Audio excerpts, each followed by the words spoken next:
It is good to see you again, authors. We are nearing the end of this chapter of my life of abuses that do not bruise. Most of what I have shared began in the first year of Steve staying with us. The abuse was so relentless that by the second year, we were all so miserable, everything seemed to blend together. Every day had some kind of torment for me. This took a huge toll on my ability to remember events. I have very few memories from those last 2 years Steve lived with us.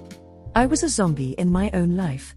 My daily routine was done mechanically, without many new exciting things to mark growth or movement in my life. The memories I do have are of the rare moments I got to escape my prison called home. Some of these memories happened at school, but most of them came from me working. Authors, do you remember I was caught stealing from Steve's lockbox? Part of my punishment was to pay back every dime taken, ×2, just to make sure I would never do it again. My savings account got closed out to pay the debt, but it was not enough to cover the debt in full. I had to start earning money to pay it off. Steve loved making me destitute and indebted to him. He would tease me and taunt me about not getting to have nice things.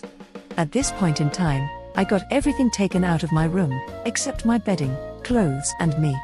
If I wanted anything, I had to go to work at 10 years old to get it.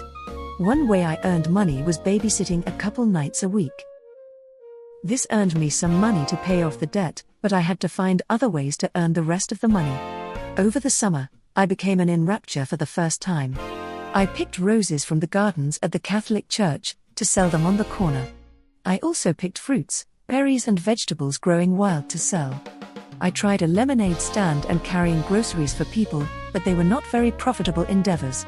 I was working hard on paying back what I owed, and I got to get out of the house to do it. My sister's escape from the abuse was school or her boyfriends. She was older, so she got to do sports, as well as her being brilliant. Her grade point average was always top of the class and she went to college with an athletic scholarships. My sister got to earn her way through her performances at school.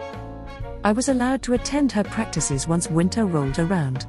Steve wanted to make sure she did not have the freedom to take off by having her little sister in tow. The coaches saw quickly that I was a skilled athlete, a competent assistant and astute enough to become the team manager. In this capacity I actually earned my first printed paychecks. I got paid to manage the equipment, keep the score books, line judge and run the scoreboard, from the school's coffers. My sister hated having her little sister around all the time, but I was the only family who attended her sports events regularly. I have always been my sister's biggest fan. She placed third in the state in the long jump her senior year. I have always been so proud of all her accomplishments. Once my debt was paid in full, I still had to earn money to cover my wants and needs that Steve said were my responsibility. In 5th grade we got to choose an instrument and join the band. I had learned how to play my sister's clarinet by then, but my dream instrument was the flute. I loved Pete and the Wolf and the Magic Flute, so when it was my turn to choose an instrument, the flute was the only one that had my eye. Mom rented a flute for me, to see if I had any talent for it, and I did. Unfortunately Mom could not afford to keep renting, nor could she afford to buy me a flute. This became the thing I worked for. My ability to play my music is a passion I have never stopped growing. I kept that flute until I turned 43, when I gave it away to a kid who didn't have money to buy an instrument, but had passion and talent. My playing music became my greatest escape. I was talented enough to get scholarships to world-class arts camps, but still had to earn the extra tuition myself. My gran helped me out here when she could. She paid me fair wages to mow the lawn, rake the leaves, shovel snow in the winter, clean the outside windows and gutters. I know she wanted to give it to me, but Steve would not allow that. I was expected to earn everything. This has been my family's stance on helping me out ever since I was 10. I don't deserve anything in my family's eyes, until I prove it. The worst part is that my siblings were always asking me for money. I would give it to them, too. When Steve was there, his cruelty crushed all of our hopes so often. I chose to share with my siblings, because I did not want them to suffer like me. My sister took full advantage of my desire to keep her out of harm's way. She was always selfish, so her actions didn't surprise me, but it hurt to be used by her this way. The toxicity surrounding money in my family moved me to ask for my removal from the will. No amount of money can buy my peace of mind, and when Mom finally passes on, I will not have any reasons to be around my siblings anymore.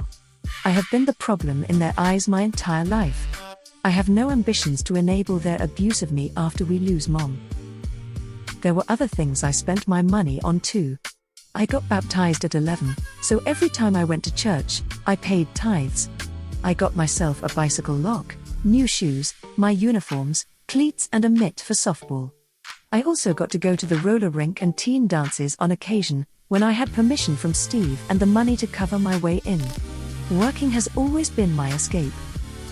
I found solitude and accomplishment in working, until chapter 4 of my lifetime of abuses that do not bruise. Authors, there is nothing wrong with having a great work ethic, but there is something wrong with exploiting that. Money was used to abuse me for decades by the people I should have been trusting the most. I personally don't like money. I like having my needs met, which requires money, but there is a difference between needing money and wanting it. Too often we are denied our human needs, unless we can pay for them. I have learned that the most important things in life can't be purchased. Things like intelligence, honor, loyalty, love, have no monetary value that will buy them. You can only buy the illusion of those things with money. You earn those virtues in life by the choices and actions you make. Virtues are always purple words. You can only understand how important they are if you have had them denied to you. It takes an enormous amount of work to edit red words out of our lives. We earn virtue with every edit to our stories. Authors. Virtue is not given, it is earned in how we choose to approach life's challenges. We choose who we are going to show up as in the world, no matter what challenges we face. Being virtuous is not about being perfect. It is about making things better when we do make mistakes. We often get mistaken that because we earned our virtue, things are owed to us. That is not how it works. We own our virtue once we earn it. Virtue doesn't buy respect. It deserves to be respected, but too often the cost to our ego is too great for us to choose the right path towards a virtuous life. Money is just a system created to keep tally. My abuse from others regarding money is something that comes in many different forms throughout my lifetime. Chapter 4 will cover more ways financial abuse happened to me. Authors, have you earned virtue from your actions and choices? I am constantly working on making choices and actions that will earn me virtue, because I make plenty of mistakes. I should hope that I never stop making mistakes. Firstly, it means I am trying at life. Secondly, it makes life a treasure hunt, as I seek out and earn my virtue. To possess such things in our ownership of self brings me solace in the face of a reality full of abuses that do not bruise.